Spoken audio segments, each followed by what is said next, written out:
Mu mawulire agakagwawo breaking news gano nga si malungi eri ba foot soldiers n'abakulembeze bonna mu kibiina ekya National Unity Platform oluvannyuma lw'okuba nti nkitegeddeko waliwo ba foot soldiers basatu bamaze okubeera nga babwambibwa mu bitundu eby'e Masaka era nga bano bagambibwa okuba nti babadde balina candidate avuganya ku kya LC5 Rwengo bamaze okuba nga bakwatibwa ono ng'ayitibwa Abbas Kizito bawagizi ba Abbas Kizito munnakibiina ekya National Unity Platform era ng'abadde ateekateeka oba akyali mu kuteekateeka okulaba ng'avuganya mu kalulu ka LC5 mu district ey'e Rwengo.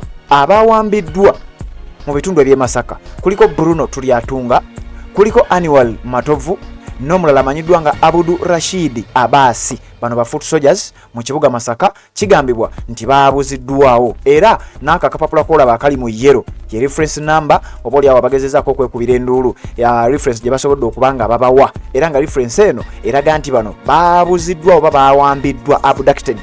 Bonna baawambiddwa mu kibuga eky'e Masaka oba mu bitundu eby'e Masaka kye tuyita Greater Masaka era nga kigambibwa nti poliisi yandibanga erina kyemanyi ku kubulawo kw'aba foot soldiers bano wabula nga bwe nkugambye gano si mawulire malungi eri ba foot soldiers eri abakulembeze b'ekibiina ekya National Unity Platform eri bannayuganda bonna abakkiririza mu nkyukakyuka. Information gye naakafunawo okusinziira ku gimu ku mikoto egibadde gigezaako okutuwa information eno batugambye the police in Masaka abducted Bruno Tulyatunga, Annual Matovu and Abudu Rashid Abbas, all supporters of Rwengo LC5 NUP candidate Abbas Kizito. Nti bano bonna abasatu bakwatiddwa mu kibuga Masaka police eya Uganda era nga kuliko Bruno Tulyatunga, kuliko Annual Matovu ne Abudu Rashid Abbas era nga abasatu bano bawagizi ba candidate eyegwanyiza ekifo kya LC5 Rwengo district amanyiddwa nga Abbas Kizito.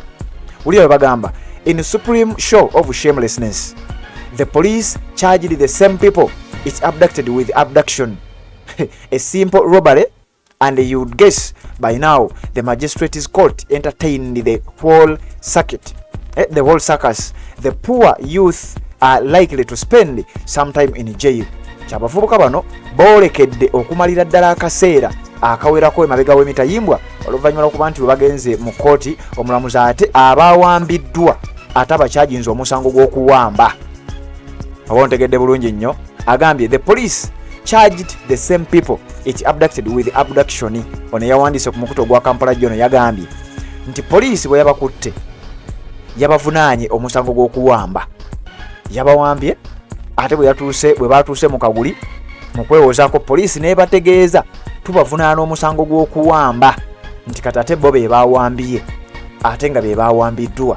Kakati gwampuliriza ge mawulire ge tulina genjagala okubeera nga nkutuusaako atannaba kubanga ogafuna obeere nga ogategeeza omulala yenna. Ba foot soldiers basatu nkugambye kuliko Tulyatunga Bruno oyo yawambiddwa, Annual Matovu yawambiddwa, Abudu Rashid Abbas bawambiddwa wabula nga bawagizi b'omu ku ba candidate era ngono ye Abbas Kizito eyeegwanyiza ekifo ekya LC5 mu district ey'e Rwengo. Ku mukuto gwa Red Zone TV kwoliwe bali kubanga okyagoberera ina gy'osinzira okubanga gy'otulabira naddala gw'atambula naffe atanaba kubanga osubscribinga kikole okkirira wansi awo olaba ekigambo subscribe n'okikwatako okwata kade aka notification kakuyamba okubeera omu ku abo abasooka okumanya buli tuba tutaddeyo ate ne tuba nga tutambula ffenna. Kakati bw'obanga oli foot soldier, bw'obanga oli munnakibiina kya NUP, bw'obanga okkiririza mu nkyukakyuka nja kukusaba okwata vidiyo eno ogisheyaringire omulala obeere ng'ogitambuza oba genda mu comment section oteekemu obubaka likinga. Bino byonna biyambako vidiyo eyo okubanga ate etambula buli muntu yenna abeere nga ategeera atannaba kubeera nga ategeera akimanye nti waliyo ba foot soldiers